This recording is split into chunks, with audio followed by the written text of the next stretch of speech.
করে দিয়ে আমার নিমাই চাঁদের আবির্ভাব হয়েছে নবদ্বীপের মাঝে। 1407 শতাব্দে, 1486 খ্রিস্টাব্দে, 891 সনে 23শে ফাল্গুন চতুর্দশী তিথি উত্তীর্ণ হওয়ার সঙ্গে সঙ্গে উদয়গিরি ভেদ করে নবদ্বীপ সদৃশ উদয়গিরিতে ভক্তির ভগবান উদয় হয়েছিলেন। যেমন অত্রি মনে নেত্রমল থেকে বাহ্যিক জগতে চাঁদের উদয় হয়েছিল, ঠিক তেমনি শচী গর্ভ সিন্ধুকে ভেদ করে দিয়ে আজ থেকে আনুমানিক 540 বৎসর আগে শ্রীধাম নদিয়া নবদ্বীপের মাঝে আমার গৌরচাঁদ এসেছিলেন। বাবা হরিনামের বন্যা নিয়ে এসেছিলেন আমার গৌরচাঁদ। তিনি প্রতিজ্ঞা করেছিলেন হিমালয় থেকে কন্যাকুমারী পর্যন্ত হরিনামে জগৎকে ভাসাইব, নিজে হরিনামে কাঁদব, জগৎকে কাঁদাইব। সেই গৌরাঙ্গ সুন্দর আজকে রাধা প্রেমের ঋণ পরিশোধ করবার জন্য এই নদিয়া নবদ্বীপের মাঝে গৌর হয়ে আবির্ভূত হয়েছিলেন। রাধে কইছন তুয়া প্রেমা, কইছন মধুরিমা, কইছন সুখী তুয় ভোর, এতিন বাঞ্ছিত ধন ব্রজে না হইল পুরাণ, ভাবিয়া মুই না পাইন ওর। তাই তো ভাবিয়া দেখুন মোরে শ্রী রাধার স্বরূপ বিনে এ বাসনা পূর্ণ কভু নয়। তাই রাধা প্রেম গুরু করি, রাধা ভাব কান্তি অঙ্গে ধরি, নদিয়াতে গিয়ে হব উদয়। রাধে তোমার অদ্ভুত প্রেমের মহিমা কেমন, অদ্ভুত প্রেমের মাধুর্য কেমন, আমাকে নানাভাবে উপভোগ করে যে সুখ তুমি পাও রাধে, এই সুখের বশবর্তী বা কেমন বৃন্দাবনে তো আমার জানা হলো না রাধে। তাই তোমার প্রেম ঋণ পরিশোধ করবার জন্য আগত কলিযুগের মাঝে আমি তেজি কালো বরণ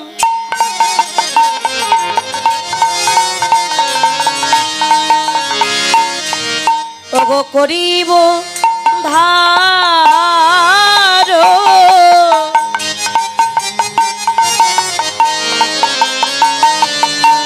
তোমার অঙ্গের কান্তি গো, তোমার অঙ্গের কান্তি আমি তেজি কালো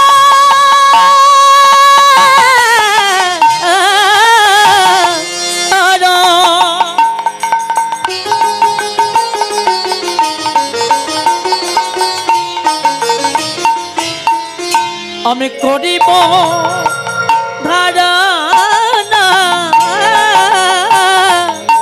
তোহার অঙ্গের কান্তি গো, তোহার অঙ্গের কান্তি।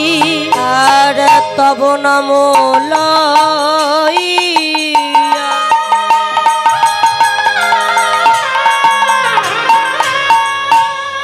কাঁদিয়া কাঁদিয়া অশ্রু জলে হব শ্রান্তে, তব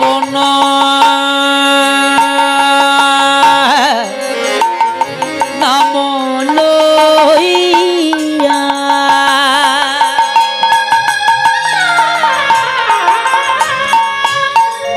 হদিয়া হদিয়া আমি অশ্রু জলে হব শান্তি। আমি ওই নদিয়ায় গিয়ে গৌর হব, আমি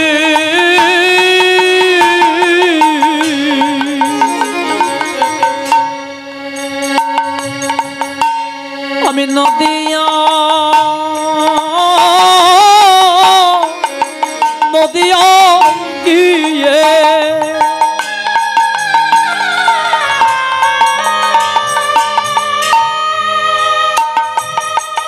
আমি গৌর হব, আমি রাধে বলে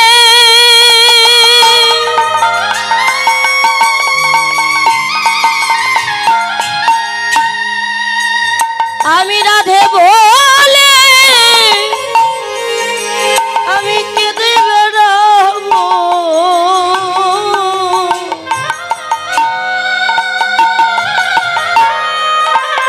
আমি ওই নদিয়ায় গিয়ে গৌর হব। আমি রাধে বলে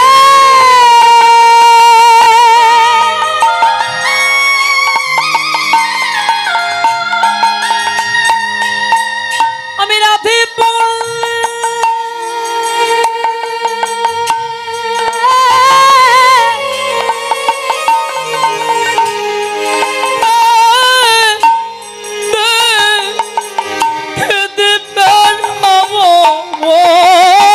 জয় রাধে কৃপা করো বলে রাধে বলে কেঁদে বেড়াবো, রাধে কৃপা করো বলে আমি রাধে বলে কেঁদে বেড়াবো, আমি নদিয়ায় যেয়ে গৌর হব।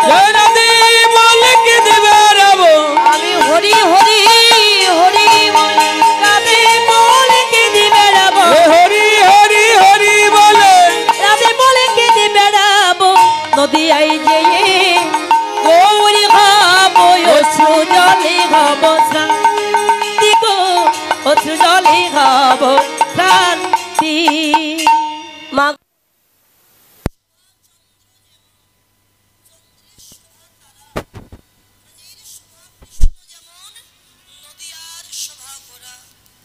আকাশে যদি চাঁদ না থাকে আর বৃন্দাবনে যদি কৃষ্ণ না থাকে বৃন্দাবনে কোনো শোভাবর্ধনই হবে না। আর নদিয়ায় যদি গোরা না থাকে নদিয়ার কোনো শোভাবর্ধন হবে না। সেই গৌরাঙ্গ সুন্দর আজকে বর্তমানে পুরব লীলার রসে ডুবে গেছেন। বৃন্দাবনের শ্রীমতী রায়ধনী কৃষ্ণ দর্শনের আকাঙ্ক্ষায় যেমন অভিসারিণী ন্যায় সেজে নিয়ে গিয়েছিলেন। কোথায় কৃষ্ণ, কত দূরে গেলে কৃষ্ণ কৃপা পাবো। আজকে গৌর হরিও সেই বৃন্দাবনে রাধা প্রেমে বিভোর হয়ে অভিসারিণী ন্যায় সুন্দর করে সাজলেন। সেজে নিয়ে তার যে পারিষদ ভক্ত ছিলেন, বহিরঙ্গ ভক্ত নিয়ে প্রভু করে হরিনাম সংকীর্তন, আর অন্তরঙ্গ ভক্ত নিয়ে প্রভু করে লীলা রস আস্বাদন। ভক্তির ভগবান তিনি গম্ভীরায় মাত্র 3.5 জন ভক্ত নিয়ে লীলা রস আস্বাদন করেছিলেন।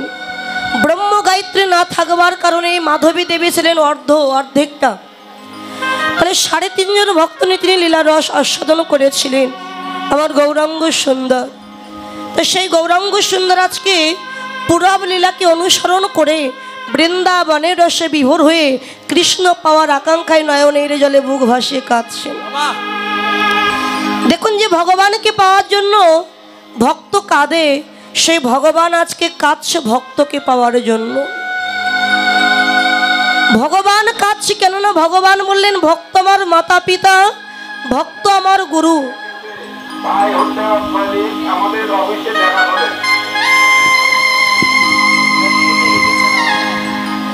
ভক্ত আমার মাতা পিতা, ভক্তই আমার গুরু, আর ভক্ততে রেখেছে নাম বাঞ্ছা কল্পতরু।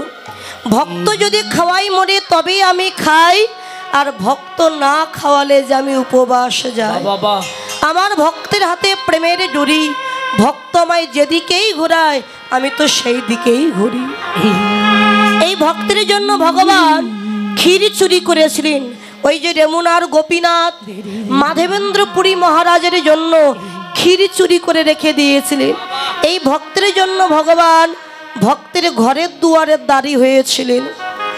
আবার এই ভক্তের জন্য ভগবান সাক্ষী গোপাল হয়েছিলেন। দেখুন মা, ভক্তের জন্য ভগবান সাক্ষী গোপাল হয়েছিলেন কবে? এটা কোনো গল্প নয়, 70 থেকে 75 বছর আগের ঘটনা। তখনকার সময়ে একজন ভক্ত ছিলেন যার নাম ছিল হচ্ছে ভোলা। এই ভোলা তার একটি মাত্র বিশ্বাস, মনে একজনেরই নাম কি? রঘুনাথ। যা কিছু সব কিছুর মূলে তার রঘুনাথ। কথায় কথায় রঘুনাথের নাম স্মরণ করে। তা সে ছিল আবার ওই মাঝি, নৌকায় করে মানুষ পার করতেন। এখন যদি কেউ বলে, এই ভোলা খেয়েছিস? ভোলা বলে আমার রঘুনাথজি জানে। ভোলা, নৌকায় করে মানুষ পার করে কত টাকা ইনকাম করেছিস? ভোলা বলে আমার রঘুনাথজি জানে। মানে প্রত্যেকটি কথায় রঘুনাথকে সাক্ষী রাখেন, আমার রঘুনাথজি জানে। এখন রঘুনাথ এই ভোলার ঘরে ছিল তার স্ত্রী, একটি কন্যা, একটি পুত্র, 4 জনের সংসার। মেয়েটা বড় হয়েছে, বিবাহ দিতে হবে। এখন ছেলে বাবাকে ডেকে বলছে, বাবা আমার বোনটা তো বড় হয়েছে, বোনটাকে বিবাহ দিতে হবে। আমরা তো দিন দরিদ্র কাঙাল, নৌকায় করে মানুষ পার করে কত টাকা বা ইনকাম করি আমরা। তা বাবা, আমাদের গ্রামের যিনি মহাজন আছেন, উনি তো অনেক ধন সম্পত্তির মালিক, ওনার কাছে গিয়ে কিছু টাকা আমরা যদি সুদে নিয়ে আসি, আমার বোনটাকে বিবাহ দেওয়ার পরে তুমি আর আমি দিন রাত কাজ করে মহাজনের টাকাটা শোধ করে দেব। ঠিক আছে বাবা। এখন ভোলা মহাজনের বাড়ি যাওয়ার আগে রঘুনাথের মন্দিরে গিয়ে প্রণাম করে বলে, দয়াময়, আমি তো তোমার ছাড়া আর কিছু জানি না প্রভু। তা আমি যাচ্ছি মহাজনের বাড়িতে টাকা আনতে, তুমি আমাকে একটু আশীর্বাদ করো, আমি যেন অর্থটা পাই, ভালোভাবে যেন মেয়েটার বিবাহ দিতে পারি। আমাদের সেবা কার্যক্রম করতেছে।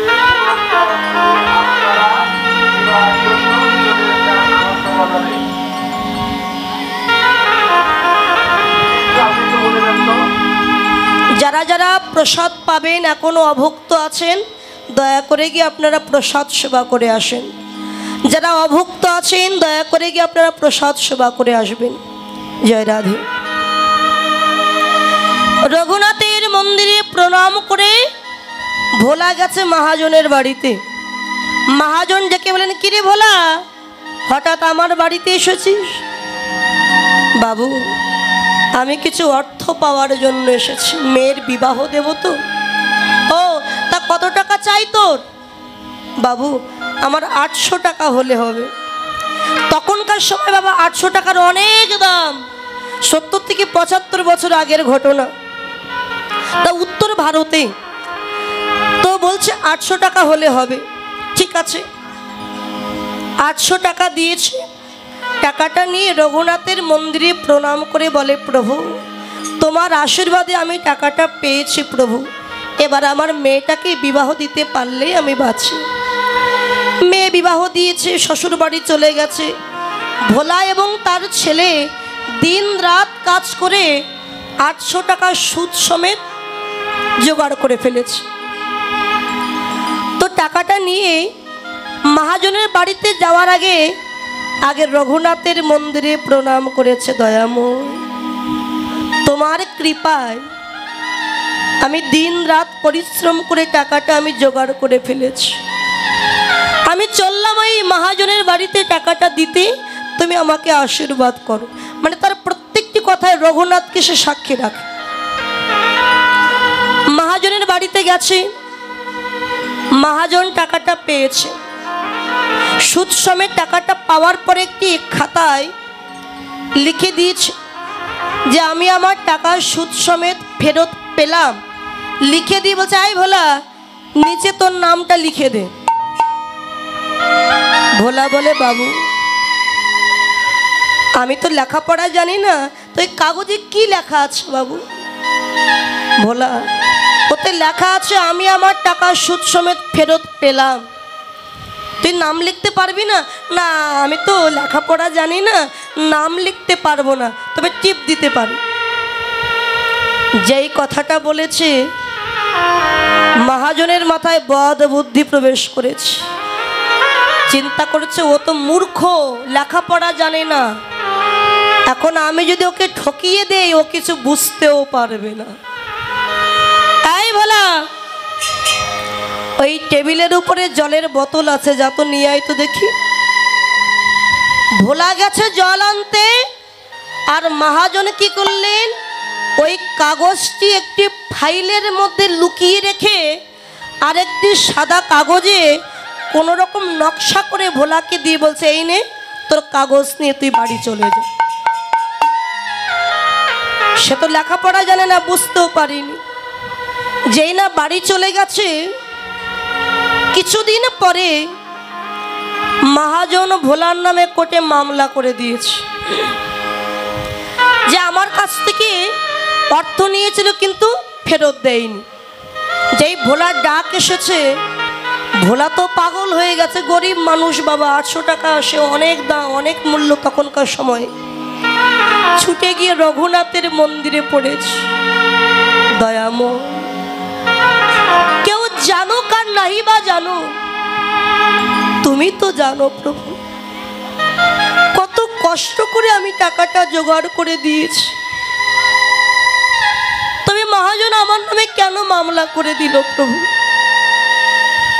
গেছে, গিয়ে যখন কাঠগড়ায় দাঁড়িয়েছে, আস্তে এত কথা বলবেন না, সেবা করবার দরকার হলে আস্তে আস্তে গিয়ে সেবা করে আসেন, দয়া করে কথা বলবেন না।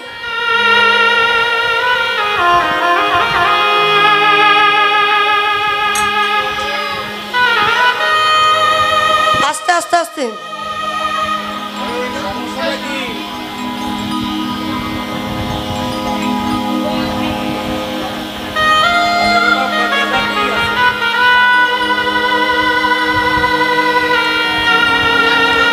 কাঠগড়ায় যখন দাঁড়িয়েছেন, জজ সাহেব বললেন, তোমার নাম কি?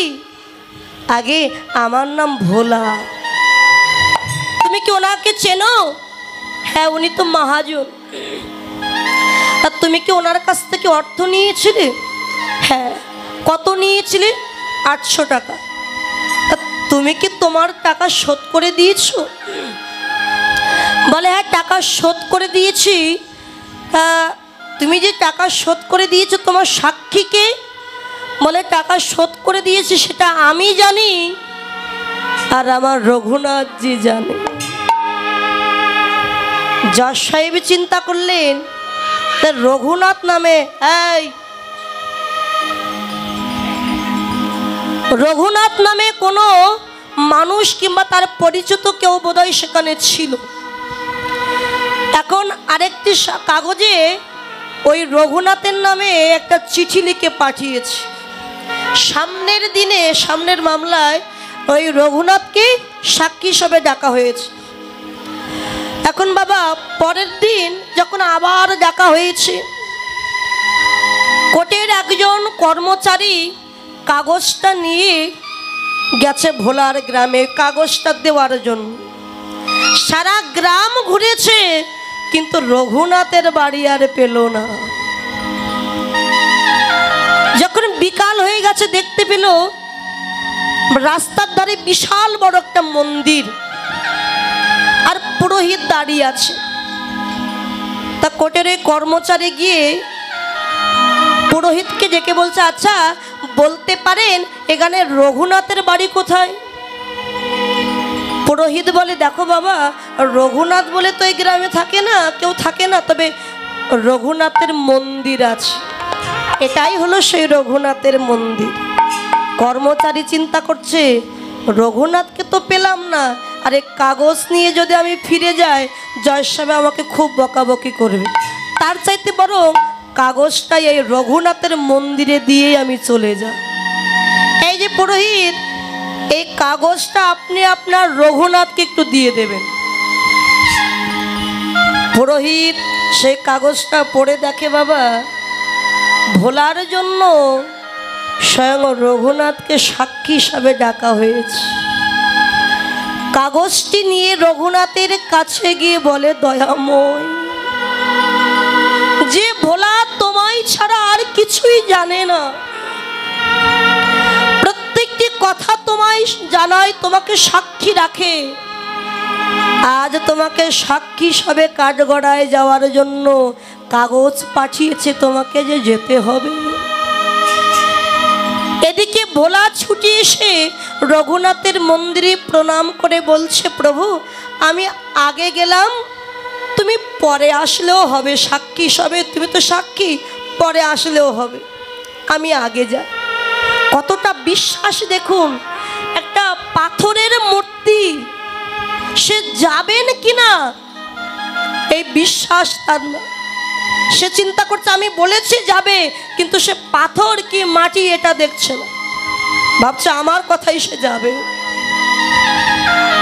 তো প্রণাম করে যখন ভোলা চলে গেছে, পুরোহিত রঘুনাথকে ডেকে বলে, দয়াময়, স্নান করিয়ে দিয়েছি, তোমার সেবা দিয়ে দিলাম, এবার যাও, তোমার ভক্তের জন্য তোমাকে যে কাঠগড়ায় গিয়ে সাক্ষী দিতে হবে।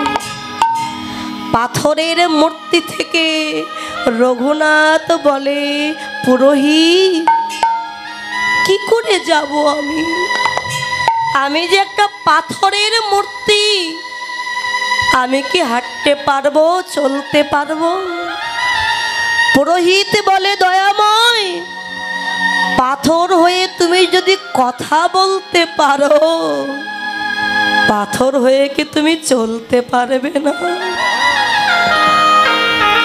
ভক্তের কথার জালে ভগবান জড়িয়ে গেছে। ভোলা যখন কাঠগড়ায় গিয়ে দাঁড়িয়েছে, যশ সাহেব বললেন, ভোলা তোমার সাক্ষী কোথায়? সাক্ষী এসেছে?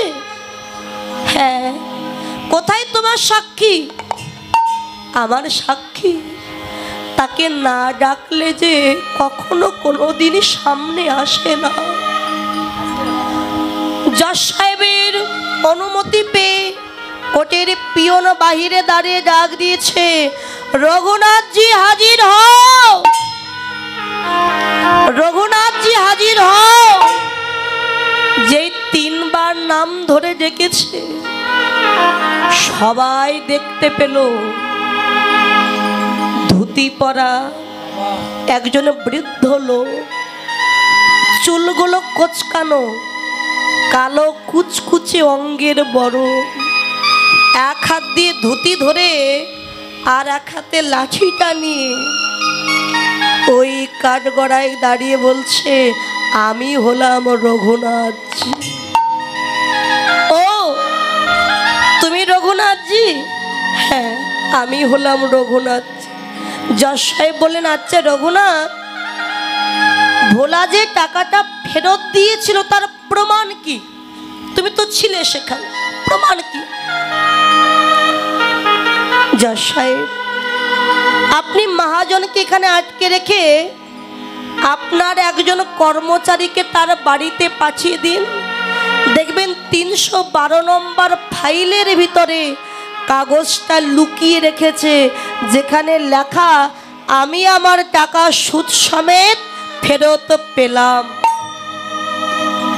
একজন কর্মচারী গেছে, গিয়ে আলমারির ভিতর থেকে ফাইলটা বাহির করে দেখে সত্যি লেখা, আমি আমার টাকা সুদ সমেত ফেরত পেলাম। কাগজটা যখন এনে জজ সাহেবকে দিয়েছেন, জজ সাহেব সব কিছু বিচার বিবেচনা করে মহাজনকে শাস্তি দিয়েছেন, ভোলাকে ছেড়ে দিয়েছে। এবার জজ সাহেব বিশ্রাম কক্ষে প্রবেশ করে কাগজটা হাতে নিয়ে চিন্তা করছে, জীবনে কত বিচার করেছি, তাই এমন সাক্ষী তো আমি কোনোদিন দেখিনি। ও জানলো কি করে 312 নম্বর ফাইলের ভিতরে কাগজটা লুকানো? এই কে আছিস? ভোলাকে একটু ডাক দে তো দেখি। ভোলা এসে দাঁড়িয়েছে, আমাকে ডাকছেন? তাই ভোলা, এই যে রঘুনাথ নামে যে ভদ্রলোক তোমার নামে সাক্ষী দিল তোমার হয়ে, এই রঘুনাথ কি তোমার গ্রামের কেউ, আশেপাশে বাড়ির মানুষ? না না, তোমার আত্মীয় না গো। তাহলে কোথায় থাকে তোমার রঘুনাথ?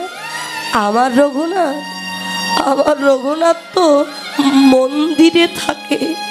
ও বুঝতে পেরেছি, ওই মন্দিরের পুরোহিত বুঝি তোমার রঘুনাথ? না বাবু, পুরোহিত নয়, আমার রঘুনাথ তো ওই মন্দিরের ভগবান। যেই বলেছে ভগবান চমকে উঠেছে। কি কি বললে তুমি? হ্যাঁ, আমি সত্যি বলছি, রঘুনাথ হলো ওই মন্দিরের ভগবান। কথাটা শুনে যশাই উন্মত্ত পাগলের মতো ছুটতে ছুটতে ভোলার গ্রামে গিয়ে ওই রঘুনাথের মন্দির খুঁজে মন্দিরের দুয়ার খুলে দিয়ে দেখে সেই বৃদ্ধ লোক ধুতি পরা, চুল কোঁচকানো, বেদির উপরে দাঁড়িয়ে আছে। তবে মানুষ নয়, পাথরের মূর্তি হয়ে দাঁড়িয়ে আছে স্বয়ং ভগবান। ছুটে গিয়ে যশ সাহেব আছাড় খেয়ে পড়েছেন রঘুনাথের চরণে। দয়াময়,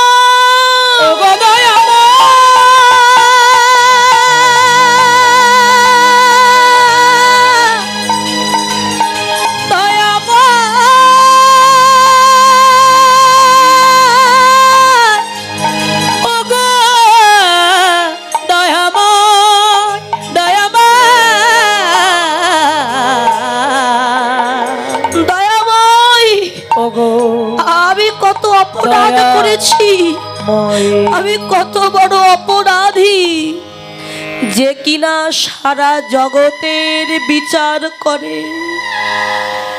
আমি নিজে সিংহাসনে বসে তাকে কাঠগড়ায় দাঁড় করে রেখে আমি তার বিচার করেছি।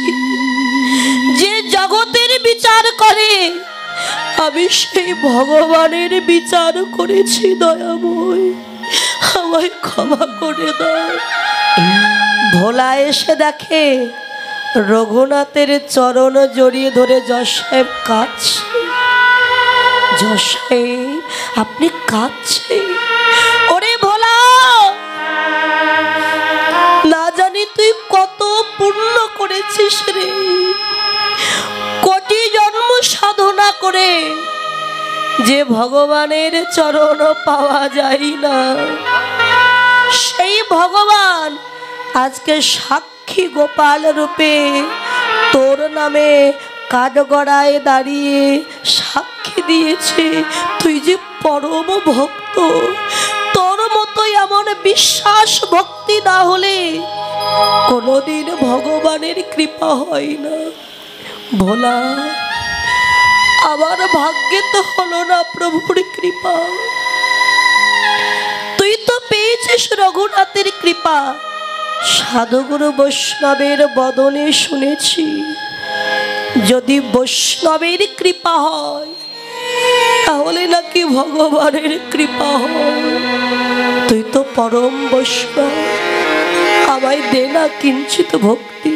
কেন আর দূরে দাঁড়ায় আছি? আমি যে কত জনমের অপরাধী, আমায় কিঞ্চিত প্রেম ভক্তি দান করে দে ভক্ত রে। একবারে আয় ভক্ত, ভক্ত আমার হৃদয়ে একবার আয়া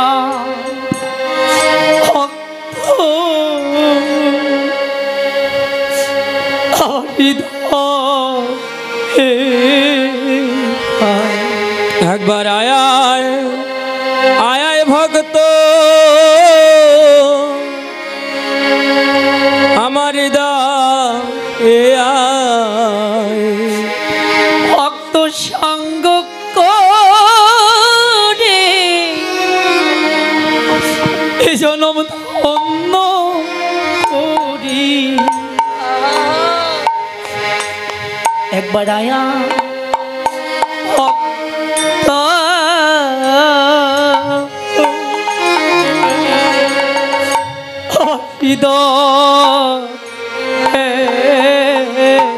ওরে আমি যে কত জনমে অপরাধী,